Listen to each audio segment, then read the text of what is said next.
Ayan, may nagpapatugtog na naman dito sa kapitbahay namin. Baka i-fast forward ko na lang itong ating vlog para hindi tayo ma-CPR. So, ayun, hello mga katendera, mga kasari. Good afternoon po sa inyong lahat and welcome dito sa ating YouTube channel, Tendera ng Samar. Time check, oras natin ngayon ay, ano bang oras? 2:51 na po at ngayon ay December 9. So, malapit na ang Christmas.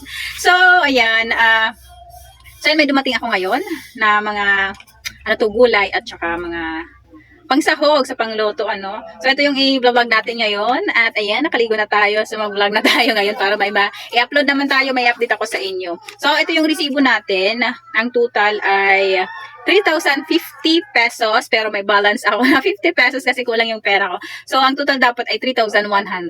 So, yung binili natin ay isang box ng kamatis, 5 kilong carrots, 15 kilos na talong or tarong at 5 kilo ng luya, tas isang bag ng sayote. So, ayan. Yung sayote, ang isang bag ng sayote, ang laman nun ay 20 kilos. Andito sa likod yung aming mga gulay dito lang kasi dito sa may labas. Kasi dito sa tindahan, masikip na dito sa tindahan. Hindi ko pa na-display yung mga ibang items na nag-grocery ko noong mga nakarang araw. Medyo makalat pa tayo dito sa store. Ayan, oh, nagkalat pa. Ayan, may yung mga chichirya namin ay nagbumili na. So, dami kong ligperen. Ayun. Ang dami ligperen. Yan. Hirap talaga ng ano. Ganito talaga yung buhay, tendera. Nung daming ligpit, hindi na uubusan yung i-display. Araw-araw may gagawin, nagtitinda, nagdi-display, nagre-repack. Naku po!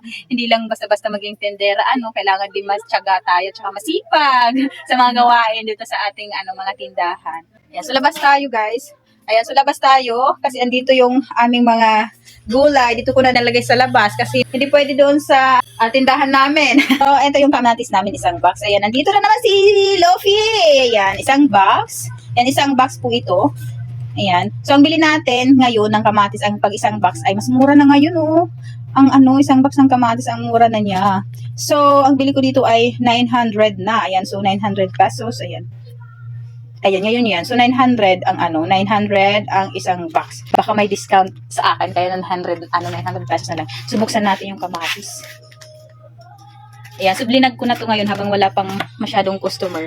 Kasi may naghahanap na ng kamatis. Mamaya may bibili na ng kamatis dito sa akin kasi. Alis ka muna dyan, Sloopy. Doon ka muna sa baba. Okay, so eto na, mga katendera, mga soki. Ito yung kamatis. Maganda yung kamatis ko. So, bumaba yan ngayon yung kamatis. Ano na lang siya, 900 na lang plus plus labor and pamasahe namin sa bangka. Oh, maganda. Oh, sakto lang yung size. Ito yung gusto na size dito sa tindahan. Yung mga ganito lang daw, 'di ba? Maganda. Maya-maya may bibili na ng kamatis kasi kanina pa yan may naghahanap ng kamatis kasi wala tagat kamatis dito. O, 'di ba? Ngayon meron na isang box po yung binibili ko na kamatis. Lagi po ako bumibili ng kamatis dito, isang box kasi binebenta ko po yan ng by kilo-kilo ang kamatis. Kaya isang box ang bili ko ng kamatis. So, ito may gulay din kami. Ito yung talong.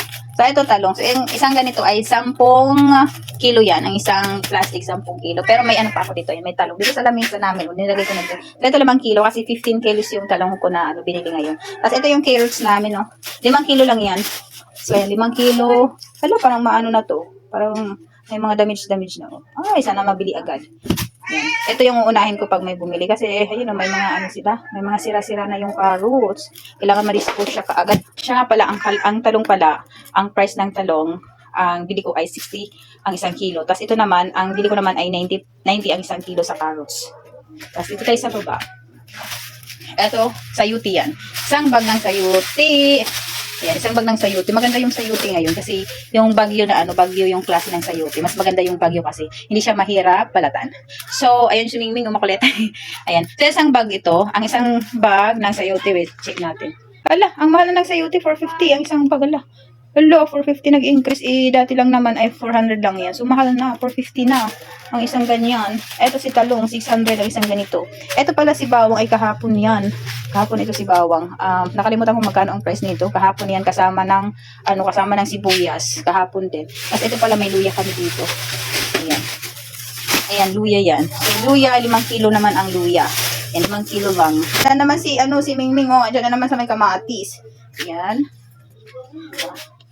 Tapos, ayan. Dito na tayo sa tindahan. Eto, ayan, ngayon pala ito. Ano yan? Canton. Canton na alimango. Ngayon yan. Tapos, ayan, eto. Yan, sa Uni Store naman itong mga kalumit. Tapos, ayan, pilit. Or ano yun, malagkit sa ilalim. So, ito lang yung dumating ko ngayong araw. Ayan pala yung mga sibuyas namin na dumating kahapon. Nalinisan ko na. Ayan yung red onion at saka yung white onion. Nalinisan ko kaninang umaga para ma-display ko na. Tapos ayan yung bawang namin. Oh. So yung lagay namin ng kamatis, ayan wala. Kasi mamaya ko kayo i-display. Andun yung iba namin magulay. Doon, ayun Okay. Nakatakip pa yung tindahan namin. Kasi pag mga ganitong oras nakatakip yung tindahan namin. Pag alas 12, tinatakpan ko na, or alauna, tinitakpan ko na. So, ay nakakarton pa yan. Halat yung tindahan natin. Ay, naku po. Yan. Wala na kami mga display. Ayan, mga i-display ko pa yan. Madami akong i-display. Ayan, ito mga cellophane, i-display ko yan. Ito pa, yung mga chicheria, hindi ko man nailagay. Hindi ko alam kung saan ko ilalagay. ay, kasi makalat pa yung tindahan natin. Hindi ko alam kung saan ko ilalagay yung mga chicheria. Diba, makalat. So, ito yung natin, naka-close pa kami maya-maya. Tatanggalin ko na yun pag hindi na mainit. Siguro mamaya mga bandang alas 4 or 4:30. Yun lang yung natin, yung napamili ko ngayong araw, yung mga namin, yung mga gulay.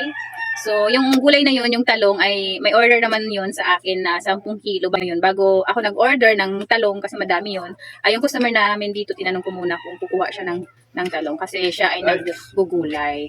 Tapos, order niya yung 10 kilos. Kaya kumuha ako ng 15 kilos kasi sa kanya yung 10. Tapos yung 5 kilos naman ay ititinda ko dito sa tindahan.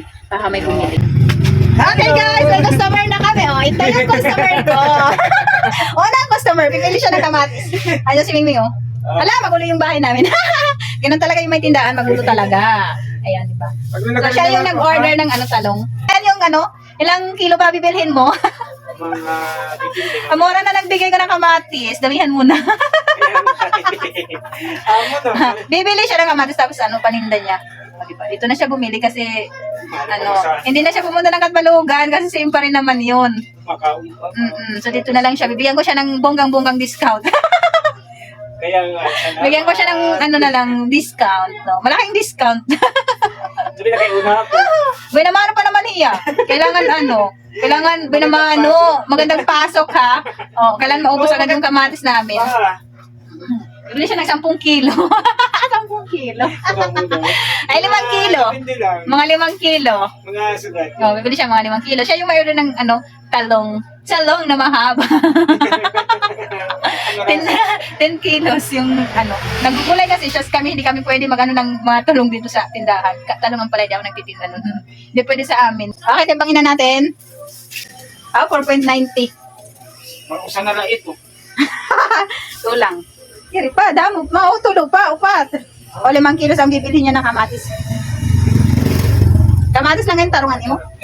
So, yan yung binili niya. Talong at saka kamatis. So, ito lang yung vlog ko sa inyo ngayon. Yung mga, lang namin yung mga lamas, saka yung mga gulay. So, na-share ko lang sa inyo yung mga paninda namin mga lamas, mga gulay dito sa tindahan namin. So, ganun yung ganun ako magtinda. At tinitinda ko yun by kilo lang kasi binibili ko talaga ay madamihan. So, yung bawang, sibuyas, kamatis, yun, sayote, at saka repolyo. So, madami talaga, halos isa-isang bag. Kaya by kilo ako nagtitinda dito. Pero, may nabili naman yan ng mga paisa-isa lang, yung mga patingi-tingi lang. Kasi, kailangan ko rin magtinda ng mga patingi-tingi kasi doon tayo mas malaki ang kita sa mga patingi-tingi lang kaysa sa by kilo. Kasi sa by kilo ay kunti-kunti lang yung natin, yung tubo natin dyan. Patingi-tingi, pera-peraso ay mas malaki yung tubo, yung natin, yung tubo natin dyan. Kasi, iba yung price sa by kilo at sa paisa-isa lang ang kanilang binibili. Tulad ng mga sibuyas, kamatis mahal pag isang piraso ay 5 piso ang kamatis. Yung sibuyas naman sa 7, 8 and 10, wala kaming 5 pesos. Pinakamaliit sa amin ay 5 pesos kung meron man. Pero kung wala ay wala kaming 5 pesos dito sa tindahan kasi ang sibuyas ngayon ay sobrang mataas na ang kilo ng sibuyas. Kasi pag palapit na talaga yung Pasko at New Year, tumataas talaga ang sibuyas pag December na. Buti na lang yung bawang, hindi siya tumataas, pa rin ang price ng bawang. So ayun mga katanera at mga kasaray, so ito lang yung share natin. Ito mga paninda ko lang muna ng mga gulay at saka mga pangsahog or panglamas. So ayan, sana may natutunan kayo dito sa ating vlog na to. So ayun mga katanera at mga suki, no, kung hindi pa kayo nakasubscribe dito sa ating YouTube channel, so subscribe nyo na po yung channel natin, Tenderang Vlogger ng Samar. Thank you for watching. Bye-bye!